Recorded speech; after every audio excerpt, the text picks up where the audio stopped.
जय महाराष्ट्र. सध्या महाराष्ट्रामध्ये शिवाजी कोण होता यावरून मोठा वादंग पेटवला आहे.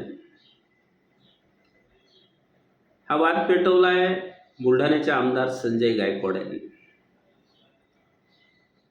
आमदार साहेबांना माझं या ठिकाणी सांगणं आहे, तुम्ही रामाला एकेरी राम म्हणताय, विठ्ठलाला एकेरी विठ्ठल म्हणताय.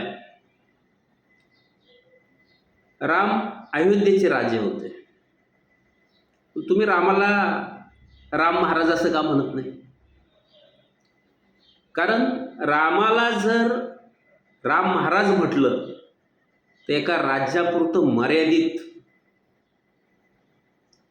असं चौकट तयार होईल आणि म्हणून त्या चौकटीतून रामाला बाहेर आणलेला आहे. म्हणून फक्त एकेरी राम हा आदरयुक्त आहे, हा हृदयात असतो. तसाच छत्रपती शिवाजी महाराज हे महाराष्ट्राचे दैवत आहे आणि म्हणून शिवाजी हा हृदयात आहे. मग त्याला आम्ही महाराज म्हणजे एका छोट्याशा चौकटीत का अडकवायचा? त्यानं छत्रपती का म्हणायचं? शिवाजी माझा आहे, विठ्ठल पांडुरंग आपण काय म्हणतो, रामाचं मंदिर आहे.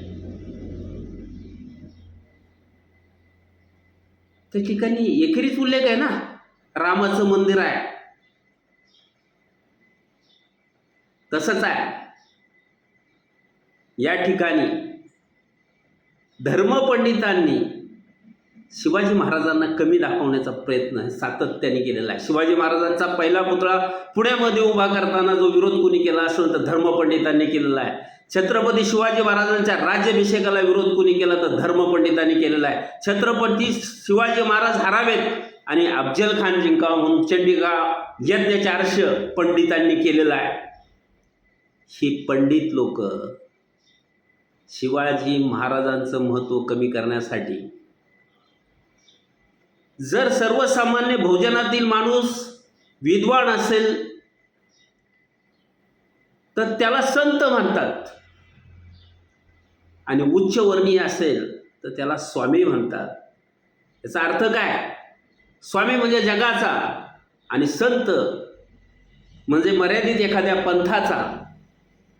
हे धर्मपंडितांनी केलेलं जे गणित आहे, हे षडयंत्र आहे. हे गायकवाड आमदार साहेब आपण थोडं समजून घ्या. शिवाजी हे महाराष्ट्राचं दैवत आहे. जर राम हे उत्तरेच्या राजाला आपण दैवत मानले तर महाराष्ट्राच्या राजाला देखील संपूर्ण देशाने दैवत मानावं असं तुम्हाला वाटत असेल ना, तर शिवाजीच म्हटलं पाहिजे. जय हिंद, जय महाराष्ट्र.